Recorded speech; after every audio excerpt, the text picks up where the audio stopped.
തിരുവചന സന്ദേശങ്ങൾ ശ്രവിക്കുന്നതിനായി ഭാഗ്യവചനധാര ഇന്ന് തന്നെ സബ്സ്ക്രൈബ് ചെയ്യുക. ത്രിയേക ദൈവതിരുനാമത്തിന് മഹത്വമുണ്ടായിരിക്കട്ടെ. ഭാഗ്യവചനധാരയിലേക്ക് ഏവർക്കും സ്വാഗതം.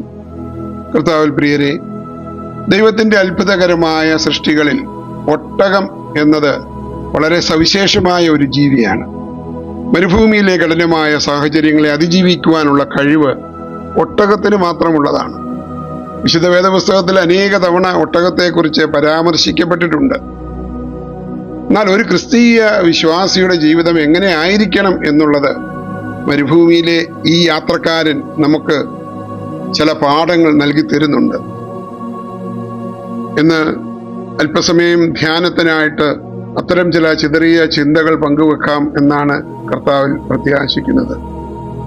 ഒന്നാമത്, മരുഭൂമിയിലെ വലിയ കരുത്തുള്ള ഒരു ജീവിയാണ് ഒട്ടകം. കഷ്ടതകളിലെ നമ്മുടെ വിശ്വാസം പോലെ ഒട്ടകം ജീവിക്കുന്നത് മരുഭൂമിയിലാണ്. ചുട്ടുപൊള്ളുന്ന വെയിലും തീഷ്ണമായ കാറ്റും അതിജീവിക്കുവാൻ ദൈവം അതിന് പ്രത്യേക കഴിവ് നൽകിയിട്ടുണ്ട്. നമ്മുടെ ജീവിതത്തിലും മരുഭൂമികളൊക്കെ ഉണ്ടാകാം. പ്രതിസന്ധികൾ, രോഗങ്ങൾ, ഏകാന്തത തുടങ്ങിയവയൊക്കെ. ഓർക്കുക, ക്രിസ്തീയ ജീവിതം എന്നത് മരുഭൂമിയിലൂടെയുള്ള ഒരു യാത്ര കൂടെയാണ്. ആ യാത്രയെ അഭിമുഖീകരിക്കുന്ന പ്രശ്നങ്ങൾ നേരിടാനുള്ള ബലം ദൈവം നമുക്ക് നൽകിയിട്ടുമുണ്ട്.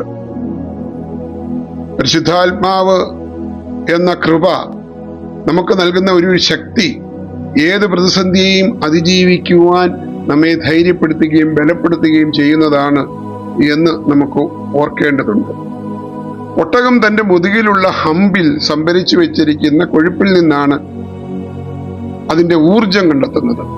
അതുപോലെ ദൈവവചനവും പ്രാർത്ഥനയും സത്പ്രവൃത്തികളും നമ്മുടെ ഹൃദയത്തിൽ കരുതി വെച്ചാൽ കഷ്ടതയുടെ കാലത്ത് നമുക്ക് തളരാതെ ഉറച്ച കാൽവെപ്പുകളോടെ തന്നെ മുന്നോട്ട് പോകാം. രണ്ടാമത്, ഒട്ടകത്തിന്റെ ഒരു ലാളിത്യമാർന്ന ജീവിതമാണ്. ക്രിസ്തീയ പാതയും ഒരു ലാളിത്യത്തിന്റെ പാതയാണല്ലോ. ഒട്ടകത്തിന് വളരെ കുറഞ്ഞ ഭക്ഷണം മതിയാകും. മുള്ളുകളും ഉണങ്ങിയ ചെടികളുമൊക്കെ ഒട്ടകം അനായാസം ഭക്ഷിക്കുന്നുണ്ട്. ആത്മീയ ജീവിതത്തിൽ ഭൗതിക വസ്തുക്കളോടുള്ള നമ്മുടെ ആസക്തി കുറച്ച് ദൈവത്തിൽ മാത്രം ആശ്രയിക്കുന്ന ലളിതമായ ഒരു ജീവിതം നയിക്കാൻ ഇത് നമ്മെ പഠിപ്പിക്കുന്നു. ക്രിസ്തു പറയുന്നുണ്ട്, ധനവാൻ ദൈവരാജ്യത്തിൽ കടക്കുന്നതിനേക്കാൾ ഒട്ടകം സൂചിക്കുഴയിലൂടെ കടക്കുന്നതാണ് എളുപ്പമെന്ന്. സൂചിക്കുഴ ഒരു വസ്തുവല്ലെന്നും ഒരു ഇടുങ്ങിയ വാതിലാണ് എന്നുള്ള പഠനങ്ങൾ അവിടെ നിൽക്കുമ്പോഴും സമ്പത്തിനേക്കാൾ ഉപരിയായി ദൈവത്തിനാണ് നമ്മുടെ ഹൃദയത്തിൽ ഒന്നാം സ്ഥാനം വേണ്ടതെന്ന വചന വ്യാഖ്യാനം നാം ശ്രദ്ധിക്കേണ്ടതുണ്ട്. ഭൗതികവും ആത്മീയവുമായ ലാളിത്യം ഒട്ടകത്തെ പോലെ മറ്റുള്ളവരെ തോളിലേറ്റി നടക്കാനുള്ള വിനയഭാവം നമ്മിൽ നിറയാൻ സഹായിക്കും. മൂന്നാമത്, ഒട്ടകത്തിന് വലിയ സഹനശക്തിയുണ്ട്. നമ്മുടെ വിശ്വസ്തത എന്ന് പറയുന്നത്, ദൈവത്തോടുള്ള വിശ്വസ്തത എന്ന് പറയുന്നത് നമ്മുടെ സഹിഷ്ണുതയാണ് എന്ന് അത് നമ്മെ ഓർമ്മിപ്പിക്കുന്നുണ്ട്.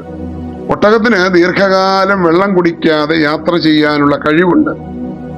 ഏത് കഠിന കാലാവസ്ഥയിലും നിർജ്ജലീകരണം സംഭവിക്കാതെ ഒട്ടകത്തിന് അതിജീവനത്തിന് ഇടയാകും വിധത്തിൽ ജീവിക്കുവാൻ സാധിക്കുന്നു. ഇത് നമ്മുടെ ആത്മീയ യാത്രയിലെ ക്ഷമയെയും സഹനശക്തിയെയും ഓർമ്മിപ്പിക്കുന്നുണ്ട്. പലപ്പോഴും ദൈവത്തോട് പ്രാർത്ഥിച്ചിട്ടും ഉത്തരം വൈകുമ്പോൾ നാം തളർന്നു പോകാറുണ്ട്. എന്നാൽ ലക്ഷ്യത്തിൽ കണ്ണുവെച്ച് ക്ഷമയോടെ മുന്നേറുവാൻ ഒട്ടകമെന്ന ജീവി നമ്മെ ഓർമ്മിപ്പിക്കുന്നു.